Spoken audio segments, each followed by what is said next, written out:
We were having fun and making people laugh, and we were having fun doing so. And so, I mean, that's my point. That's how I entered show business as a comedian.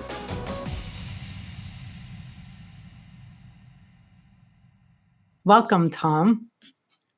Thank you, Robbie. I really enjoy doing these kind of things.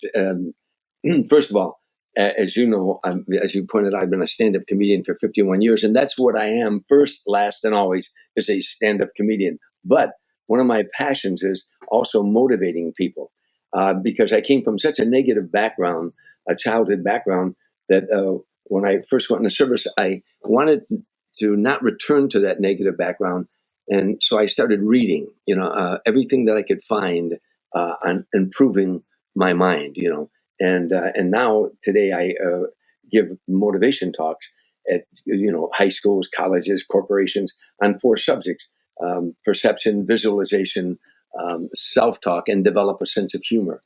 So as much as I love stand-up comedy and love to hear the sound of laughter because it makes people feel better, I also like to help people along the path of life with some of the things that I learned to overcome these things, and that there are no failures in life, that everything is a success, because every rejection I've ever had, I learned from and was able to move on, because that's the way I perceive it to be, Yeah, awesome. And you recently published a book called Still Standing, where you tell a lot about your life and the experiences you've had.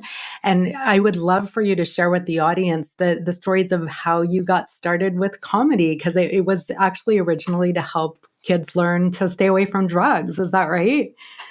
Yes, it is. Yeah, the book is called Still Standing: My Journey from Streets and Saloons to the Stage and Sinatra. So it's basically a book about my childhood. It's about a little boy who had 8 brothers and sisters, lived in a shack, and if you had holes in your shoes, you put cardboard in it. If a window broke, you stuck a rag in it. We were raggedy poor. We had no bathtub, no shower, no hot water. And it wasn't during the Depression. I'm not old. I'm not that old, but it's basically about this little boy.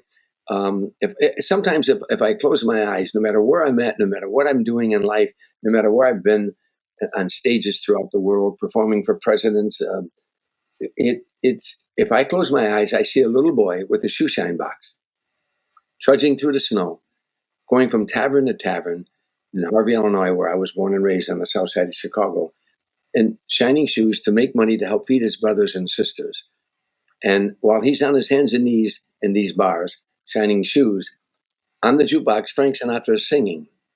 And the book is about learning about a little boy on his hands and knees in bars in Harvey, Illinois, shining shoes, hearing Frank Sinatra on the jukebox. And one day, that little boy is carrying Frank Sinatra's coffin out of a church in Beverly Hills, California. And I was a pallbearer, and I spoke at his funeral. So that's what the book is about. It's that journey and all the tough things, the rejections, and all the wonderful things that happened in my life, and how I overcame one obstacle after another. Still Standing, of course, is a double entendre. I'm a stand-up comedian for 51 years, but I've been knocked down a lot in my life, and physically knocked down, if you read the book, as well as mentally knocked down. But I kept getting back up again, and here I am today, and I'm still standing. So one of the things that we talk about as hypnotists is what's called modeling, and which is finding people who are really good at what we want to learn how to be good at and saying, hey, what are their values or attitudes or beliefs, or how do they interact with what happens in life? And having read your book, I see so many examples of where you were modeling other people, and you've also serve as a really great model for others. Yeah, when I tell young comedians who want to be comedians, I give motivation talks to them, to young comedians around the country. It's called The Joy of Stand-Up Comedy and How to Get There. Because there's a lot of negativity in stand-up comedy. I think that 85% of all the stand-up comedians I've met in my life are insecure, neurotic, sometimes psychotic, loved, starved wrecks. And the other 15% are gifted, confident people who say, I know how to write a joke and I know how to tell a joke. I like to think that I'm in the latter, but you never want to trust somebody that tells you they're sane. But But anyhow, so I tell them, do you want to become a successful comedian? Study the masters. If you were going to become a brain surgeon, you wouldn't just study brain surgery. You would go watch the brain surgeon operate. And that's the same thing you have to do. Study the masters as a stand-up comedian. Watch those who are on those stages that you want to be on one day. And watch how they approach the stage, how they get on and how they get off, how they work and how they have stage presence and mic technique. Study the masters. So the same thing applies to anybody in life. If you want to be successful, study those who are successful in the endeavor that you choose, or just in life in general, enjoying life. The one thing you have to learn very early in life isn't fair. Life just isn't fair. There's ups and downs, and there's rejections. There's people you love walk out of your life. People you love die. Hardships happen to people sometimes that you can't believe that it would happen to somebody that had such a good life going in the hardships. But life just isn't fair. So how are we going to deal with that day by day? And if you can control your thoughts, you can control your feelings. What a gigantic concept. And sometimes I'll say, you ever notice you're in a car and you're in a good mood? You're driving down the road and you come to a stop sign and you're in a good mood and you come to a stop sign and all of a sudden you're in a sad mood. You go, wait a minute, I was just in a good mood. Oh yeah, I start thinking about that fight Robbie and I had, and that's what that one thought changed the chemistry of your body. You were in a good mood. Well, if one negative thought can change the chemistry of your body, then so can one positive thought. I teach that the mind is like a garden. Say you want to plant flowers in this garden, positive thoughts. So you plant the flowers. And what if weeds grow? Negative thoughts. Do you allow the weeds to grow in your garden? No, you dig up the weeds and you replant more flowers. And that's what your mind is like. It's a beautiful garden that you can plant flowers or you can plant weeds. Yeah. What I do sometimes, I don't mean to interrupt you, but what I do sometimes, I take a glass of water in a classroom and I'll pour dirt in it and I'll stir it up. And I'll say, drink this. Someone drink this. And no one will. I say, you won't ingest filth in this part of your body. Why would you ingest filth in this part of your body? Negative thoughts are filth. Now, we can't control, they're swirling in the universe and they will enter our minds. We don't have to let them grow. We can catch them and say, oh, cancel, just like your computer, delete, take it out of your mind and replace it with a positive thought. Mm-hmm. And then I say, repeat that positive thought 5 times to beat up that bully. There's a bully in your life, negative thinking. And that bully wants to control you so bad. And so you have to fight that bully. And you fight that bully, like I say, with positive thoughts. I will talk about that later, about self-talk, but about positive thoughts, and beat that bully off of you. I'm not going to let you control my mind, Mr. Negative, Mm. So as a comedian, you performed in front of audience of 10, 20,000 people, more than that, over and over again. And your job was really to help them get into a fun state of mind and laugh and enjoy life, laugh at themselves.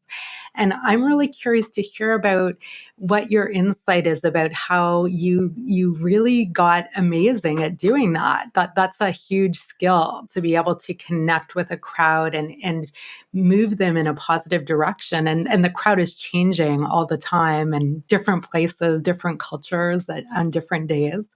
So talk a little bit about that. Well, performing in front of 20,000 people, actually 40,000 in Hawaii one time, not because they came to see me, they came to see Frank Sinatra. So, but when I first started out, I was like any other performer, scared to death of getting up on stage. It was all new to me. I never thought that I'd ever be a comedian. It was the furthest thing from my mind. As I told you, I grew up poor. At 16 years old, I dropped out of high school. I was going to school with raggedy clothes and holes in my shoes. I dropped out of high school at 16, and I worked in a bowling alley, and I ran with a rough crowd and everything. And then at 17, I joined the Navy. And I went in the Navy, and I spent 4 years in the Navy. I served 9 months in a Marine Corps unit called NEGDF, Naval Emergency Ground Defense Force. But I got out of the Navy. I was married and had kids, and I just wandered aimlessly. I went from job to job to job, doing well at jobs, but never quite feeling fulfilled. I worked construction. I wheeled concrete. I poured sidewalks in basements. I I was a truck driver. I also loaded trucks. At one time, I was a teamster where I loaded trucks, and I dropped my teamster card and became management. I became a foreman of all these teamsters that I used to work with. I was a part-time photographer with my brother. I was a bartender always. In the wintertime in Chicago, you couldn't work construction, so I was always a bartender in the neighborhood bar where I used to tell jokes behind the bar and everything. But I was wandering aimlessly, and I joined a civic group called the JCs. But let me digress for a moment. At that time in my life, I kept thinking, I I'm not happy with what I'm doing, but I didn't know what I wanted to do. And I used to literally pray. I'd say, God, what is it I'm supposed to be doing? Because this can't be it. Sometimes I'd be in a bar with my buddies at 1 or 2 o'clock in the morning, and I'd look around the bar and I'd say, what am I doing here? I don't belong here, but I didn't know where I belonged. And I would pray. I said, God, show me. There must be something I'm supposed to be doing in this life. And I joined the JCs, a civic group. It was in those days called the Junior Chamber of Commerce. And what they taught leadership training programs on how to tackle the problems of your community. And the JCs were worldwide, by the way, but how to tackle the problems of your specific community and how to help turn those problems around. By doing that, they taught you how to serve on a committee, how to chair a committee, how to become a leader. They had leadership training programs and a speak-up program to teach you how to speak in front of an audience. Uh, and so I got very involved in that. I was very passionate about that. And one of the biggest problems in our community in those days, as it is today, were our youth using drugs. So I decided to write a drug education program teaching elementary school children the ills of drug abuse, eighth graders specifically. At that time, they weren't teaching drug education at a college or a high school level, let alone at an elementary school level. But I knew that we had to get to these kids soon, before they were introduced to drugs. We found out later that they were being introduced to drugs in fifth and sixth grade. But I came up with this concept, outlined it, and wrote it, and I was pitching it at a JC meeting so the JCs could sanction it. And at that meeting, a young guy had graduated from Norfolk State College. E.I. DuPont recruited him into Chicago as a marketing rep, and he joined the JCs that night. Again, as fate would have it, as God's answering my prayers. I was saying, what am I supposed to be doing? And anyhow, now I pitched this drug education program, and the JCs agreed to sanction it. And I had a guy going to help me, a guy named John DeBoer. At the end of this meeting, this black guy came up to me and he said to me, I just joined the JCs tonight. Could I help you with that project? That sounds interesting. I said, gee, I already have a guy, but thank you. Again, as fate would have it, the next day, my friend John DeBoer called me and said, Tom, I can't help you with that project. I got a new job. I said, gee, what was that black guy's name? Oh, yeah, Tim Reed. I called him. We worked on the project for a couple of weeks. We went in the school systems. The program became #1 in 50 states and in 22 foreign countries. JCs use it as a model program on how to teach drug education at an elementary school level. They use it through all their publications. And the program became very successful. The moment I walked into that classroom with my black friend, Tim Reed, I realized what a godsend this was because the students were integrated. They were black and white. So when we walked into that classroom, we got their attention immediately. We were young guys and we played music and we did jokes off of one another, teasing one another, getting the kids laughing. And then we planted the seeds once we opened up their minds of the ills of drug abuse in that community. One day, after about 8 months of teaching this, a little eighth grade girl walking out of the classroom said, you guys are funny. You ought to become a comedy team. And the thought of a black-white comedy team intrigued us because no one had ever done that before. So we started writing material, what we thought would be funny. We didn't have the clue on how to do this. And there were no comedy clubs in those days. So you had to go to nightclubs. We eventually went to some jazz clubs and convinced the owners to let us, when the jazz group takes a break, could we get up and try to make the audience laugh? And on stage, the first time that I got a laugh, something I had written, the first time I ever went on stage, it was like an epiphany, like the dark clouds open up and the sun burst through, like one of those old B movies, and my whole being went, oh, yeah. Oh, this is what I want to do. I want to make a living making people laugh. I mean, it was like my prayers. It was like God saying, boom, this is what you're supposed to do. That night, I couldn't sleep all night long. I was tossing and turning because I found out what I wanted. It was a Friday night. On Saturday morning, I got up and I went to the local church where I had been an altar boy, where I sang in the choir as a little boy, where my mother sang in the choir when she was a little girl. It was called Ascension Church in Harvey, Illinois. There was no service. I was the only one in church. I went in and I knelt down and I prayed. I said, God, now I know what I want. I want to make people laugh. if you could let me make my living as a comedian, I'll never ask for anything else. I promise you I'll do charities. I'm making all these promises. And that was September 1969. In September 2019, 50 years later, I went back to that church, and on a Sunday, I gave a sermon on the power of prayer to that congregation. And I told them that I knelt right over there 50 years ago, and I prayed that I could make a living as a stand-up comedian. I didn't say, could I be a star? None of the other things. The thought that you might make a living making people laugh overwhelmed me, and all my prayers were answered. And I tell them basically, the power of prayer is, I said, how many of you in this congregation were thinking about somebody and you hadn't seen that person in years, and the phone rings and it's that person? How many times have you been thinking about someone you hadn't seen for a while, and you're walking down the street and you bump into that person? You say, I was just thinking about you, Robbie. And you say, well, you know, it's funny. I was thinking about you too. Now, I said, how many has that happened? And the whole congregation raised their hands. I said, if human beings can transfer thought, and obviously we can, we all just admitted that we could do this. I said, how much can you transfer thought to a supreme being, or a supreme being transfer thought to you? So, you know, that's what I think prayer is about. Mm-hmm. Yeah, great. Well, let me say, Tim and I went on to become America's first black and white comedy team. We stayed together 6 years. The team split up. It broke my heart. I never wanted the team to split up. I thought that Tim and Tom could be the greatest comedy team of all time. That was what my goal was. But Tim wanted to be more of an actor, and a woman kind of broke up our lives. It's in our book. We wrote a book years ago called Tim and Tom, an American comedy in black and white. And now there's heavy talk about it becoming a miniseries, a 6 one-hour miniseries of what it was like touring the nation as the first black and white comedy team from 1969 to 1975, when there were no comedy clubs. We worked all black clubs in the North and the South. We worked all white nightclubs in the North and the South. And we paid dues that no other act ever had to pay. It was very interesting of what we endured. You know, we went anywhere there was racial tension, we would go perform. We didn't preach. We just made people laugh. We did 11 prisons in 1 year. We did colleges. We did high schools. Anywhere there was racial tension, that's where we went to make people laugh.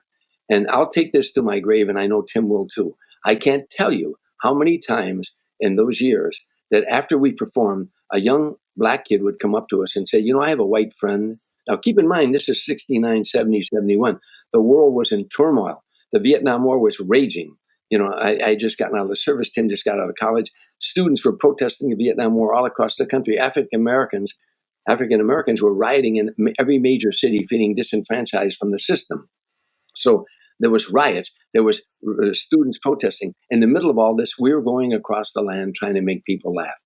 And I can't tell you, again, I repeat, that a black kid would come up and say, you know, I have a white friend that I'd like to reach out to. But if I do, the brothers are going to wear me out. But after watching you and Tim having so much fun up there, I'm going to reach out to my white friend. And then a white kid would come up and say, you know, I have a black friend, and I really like the guy. But if I reach out to him, I know the white guy's going to call me names. But after watching you and Tim, I'm going to do that. You know, see, that you cannot legislate love. Governments talking about we all have to get along. They can't legislate love. Race relations are simply about race relations. And so when they saw Tim and I on stage, they saw two guys who were having race relations. You know, we were having fun and making people laugh, and we were having fun doing so. And so, I mean, that's my point. That's how I entered show business as a comedian. Mm-hmm. So for our audience, Tim Reed was Venus Flytrap on WKRP in Cincinnati. That's how most people know him. So he went on to have a career in acting. Yes, yeah. Well, he also not only Venus Flytrap, he was on a show called Simon and Simon. He was on a show recently called Sister Sister with two black twins. He was the father. He was on maybe 10 sitcoms. Yeah, he's a very successful actor, director. And we're the best of friends to this day. We've always remained friends. And his children, I've known his children before they were born. You know, I mean, they call me Uncle Tom, which is really funny in itself. That is funny, yeah. Whenever they say, Uncle Tom, Uncle Tom. I'll tell you a quick funny story. We were after the book came out, Tim and I were on a tour, and we went to Norfolk State College, an historical black college where Tim graduated from, and we were going to speak to the students. And prior to that, they had a brunch, and I was in the buffet line with 7 college professors, 7 black men, college professors, and we were getting our food. And Tim Reed's daughter, Tori, hadn't seen me in a year. And she came in the door. She's about like maybe 30 yards from me, and she starts hollering, Uncle Tom, Uncle Tom. She's yelling, yelling. And these professors turned around and looked at her. And I said, she's talking to me, and she ran up and hugged me. Anyhow, Tim went on to become a very, very successful actor. Again, we're the best of friends to this day. I went on my own and came out here to the West Coast. I had my wife and 3 kids in Chicago. My wife wanted me out of show business. She never wanted me in the business in the first place, And when the team split up, I was sitting in a bar with a buddy of mine where I used to tend bar sometimes, and he was tending bar. He owned the bar. And I was at the end of the bar. It was like 2 o'clock in the morning. They were closing up the bar. And I was drinking beer. I used to love to drink beer. And I was sitting there thinking, the team split up. What am I going to do? I was always very good at alternatives in my life, saying, okay, you're not painted into a corner. How do I get out of this? What can I do? And I thought I can do one of 3 things. I can find another black guy and do the same act. I could get a job in a factory and make my wife happy and give up this dream of mine. Or I could go it alone and become a stand-up. And I had never been on stage alone before. And sitting at that bar, I said, I know what. I'm going to be a stand-up. I'm going on my own and make it as a stand-up comedian. I don't want to leave this dream of mine. And I thought, okay, once I made up my mind, how am I going to go about this? I said, I know I want to become a stand-up comedian, and I'm going to get to the Tonight Show.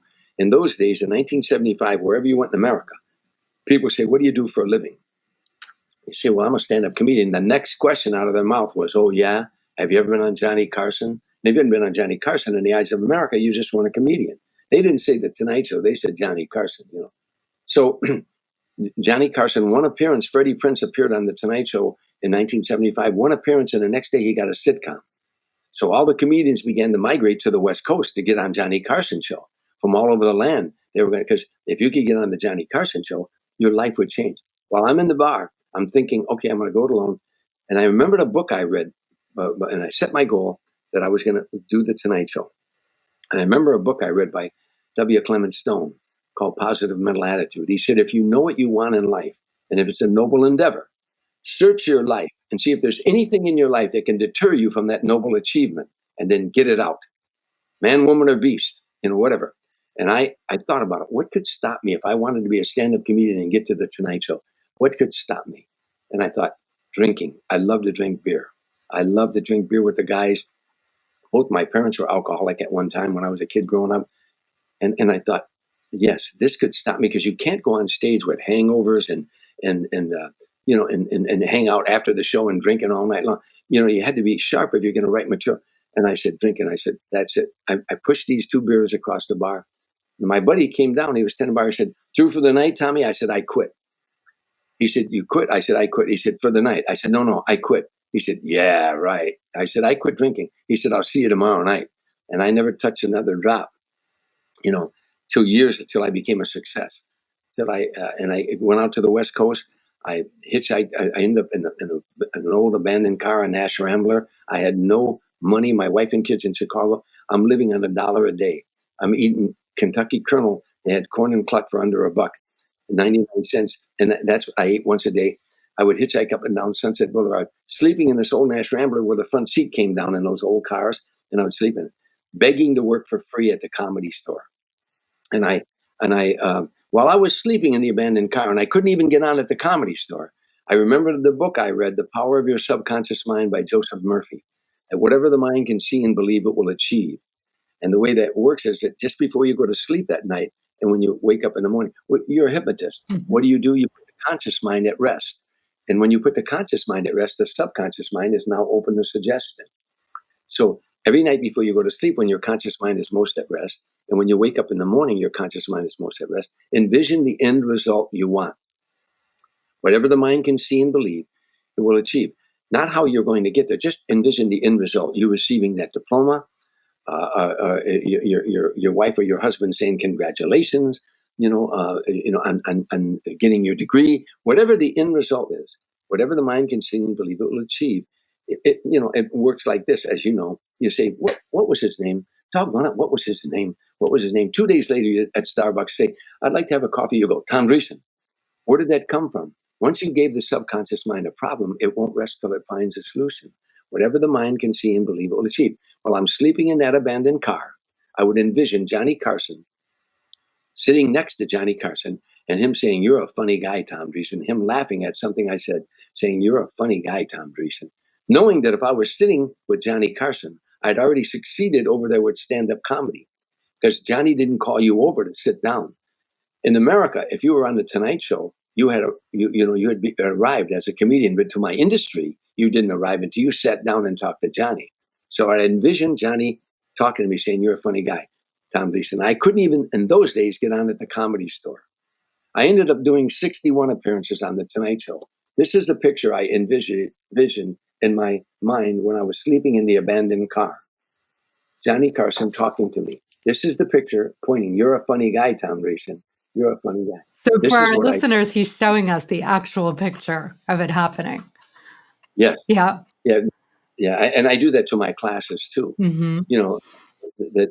Whatever the mind can see and believe, it will achieve. Your body, this is your vehicle. I tell people all the time in classes, this is the vehicle you were given. This is your airplane. This is your vehicle. Mm-hmm. The pilot who flies the 747 every day from LA to Boston, do you think he drives 110 miles an hour to the airport, drives out on a tarmac, runs aboard the aircraft, and takes off down the runway and says, now where am I going? He files a flight plan, or she files a flight plan. This is your airplane. Your body is your airplane.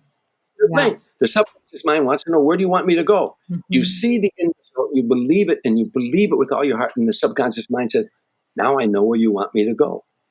And the great thing to observe, Tom, about you is that you paired that with doing things in the real world.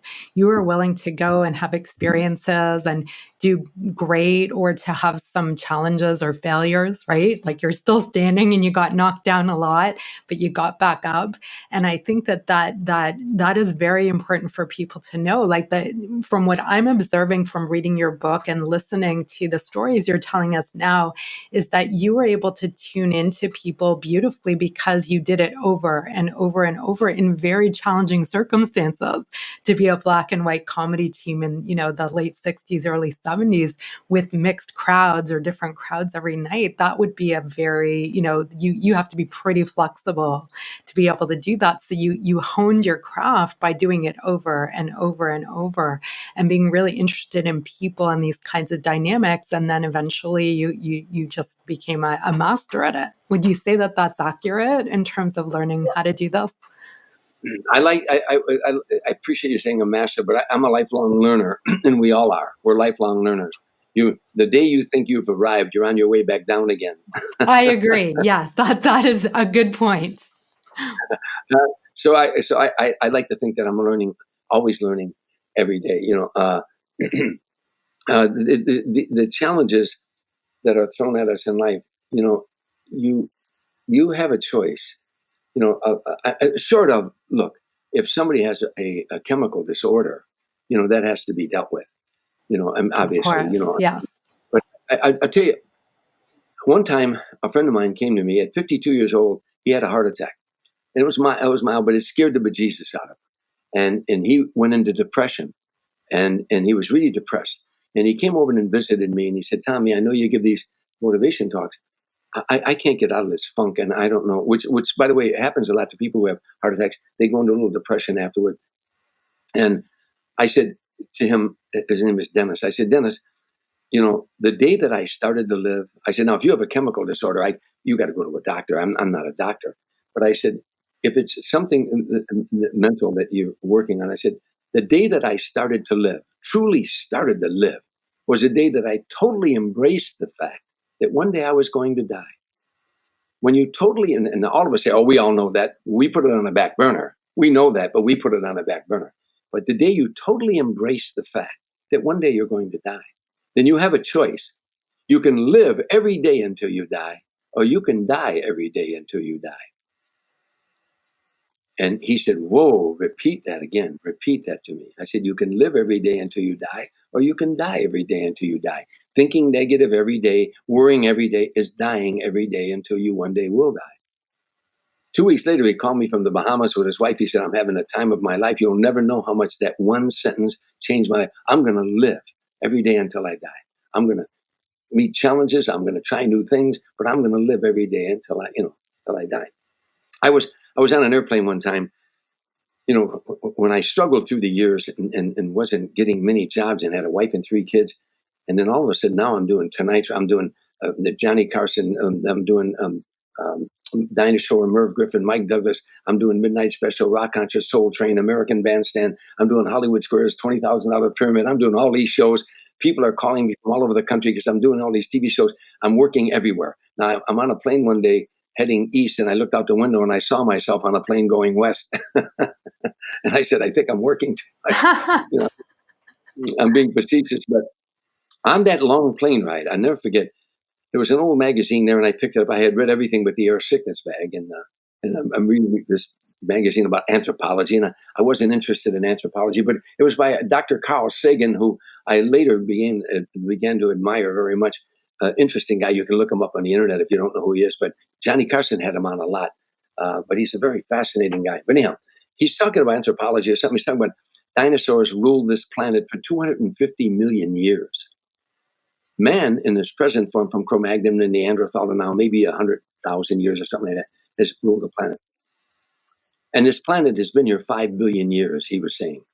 And it'll be here 5 billion more before the sun destroys the Earth, that the Earth is moving closer to the sun. And one day this planet will look not unlike Mars looks right now, scorched. And I set this magazine down and said, wait a minute, this planet was here 5 billion years before I was born. Not thousands, not millions, billions. And it's going to be here 5 billion years after I die. That means my lifetime on this planet is a blink of an eye, a speck of sand. Boom! That you're going to spend one moment of that blink of an eye bitching and moaning and cursing your lot in life. That you're going to spend one moment of that speck of sand going to a job you hate every day, being around and surrounding yourself with people that are negative. That every day is a celebration. Every day you open your eyes. If every day you open your eyes, someone knocked on your door and gave you an original gift every day, how much would you appreciate the gift? How much would you appreciate the giver of the gift? Every day is a celebration. What wonderful things am I going to do today? Whose life might I change today? Who might change mine? Yeah, I love it.